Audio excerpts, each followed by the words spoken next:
Desa Perancak di Kabupaten Jembrane pada era tahun 50 hingga 90-an memang memiliki sejarah kelam soal perburuan penyu. Pasalnya, kawasan yang akrab dikenal sebagai Bumi Makepung ini merupakan pemasok daging penyu terbanyak di era itu. Memasuki tahun 1997, masyarakat Perancak mulai berbenah dan mulai meninggalkan kebiasaan buruk berburu penyu berkat pertemuannya dengan World Wildlife Fund atau WWF dan tercetusnya Undang-Undang Nomor 5 Tahun 1990 tentang konservasi sumber daya alam hayati dan ekosistemnya.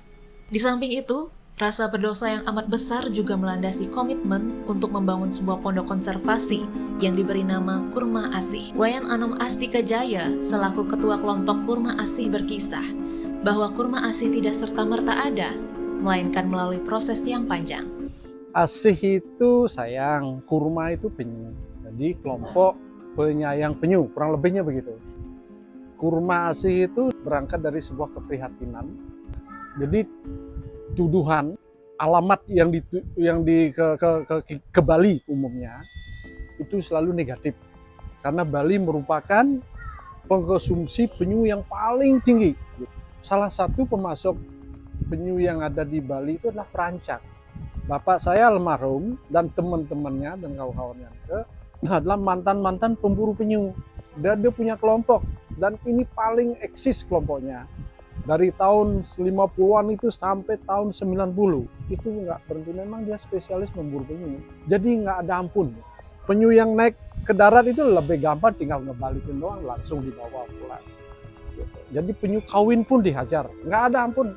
Begitulah ceritanya dulu.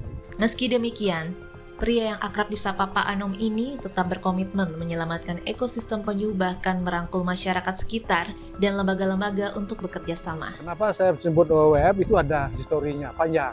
Karena WWF adalah satu-satunya lembaga yang memang concern terhadap ancaman kepunahan penyu itu sendiri. Dengan WWF itu mulai kerjasama dengan kita itu mulai tahun 97 itu.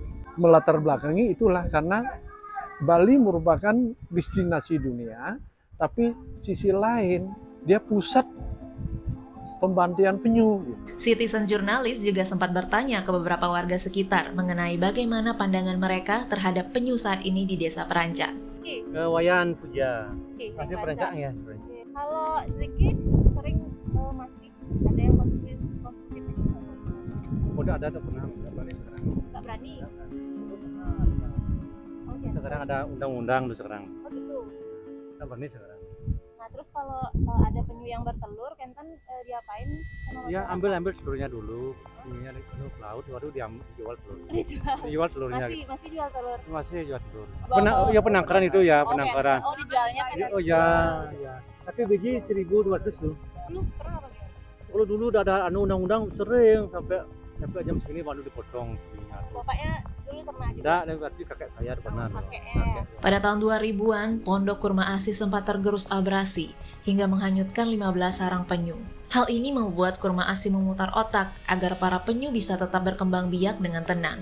Dari start awal hanya 7 sarang tahun 1997, sekarang ya tahun terakhir ini 2023 itu sebanyak 396 sarang. Nah akhirnya sekarang trennya adalah penyu kalau naik bingung dia mencari tempat karena dia kan bukan butuh pasir basah, dia pasti yang kering. Angkat aja udah. Karena kami berangkat dari sebuah visinya adalah satu, penebusan dosa, kedua adalah menyelamatkan penyu dari kepunahan. Ingin mengembalikan nama Bali itu.